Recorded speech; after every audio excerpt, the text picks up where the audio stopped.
পয়লা বৈশাখের এই উদযাপন র্যালিটি আপনারা 2026 সালে বা তার পরবর্তী সময়গুলোতে হয়তো দেখবেন, তবে এই ভিডিওটি ধারণ করা হয়েছে 2022 সালে।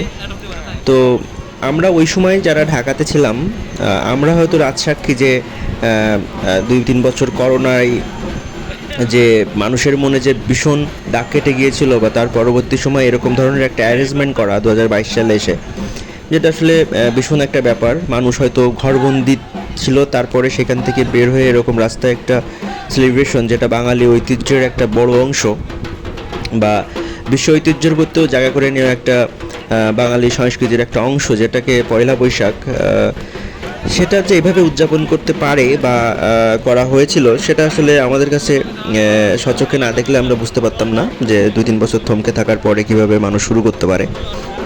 তো কালের পরিক্রমায় তার পরবর্তী বছরগুলো হয়তো এর থেকে ভালো বা খারাপ যে কোনো হোক না কেন, বাঙালি এই সংস্কৃতির অনুষ্ঠানটি সেলিব্রেট করে।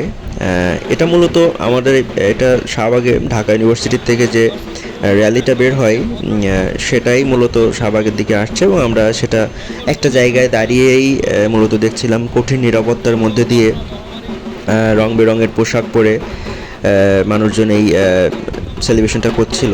এবং সবথেকে মজার ব্যাপার যে সবগুলো টেলিভিশন চ্যানেল এই জিনিসটা বা এই সব র্যালিটা সম্প্রচার করছিল। ঢাকা ইউনিভার্সিটির চারুকলা ইনস্টিটিউট এই যে সুন্দর সুন্দর বিভিন্ন ধরনের এই যে মূর্তি বলেন বা ডিজাইন করা যে কারুকার্য এগুলো বলেন, এইগুলা কিন্তু তারাই করে। প্রতি বছরই তারা এটা করে। এর পিছনে অনেক মর্মার্থ লুকিয়ে থাকে, যে আসলে যে খারাপের যে বিনাশ, সেরকম কোনো কিছুর একটা মেসেজ দেয় তারা।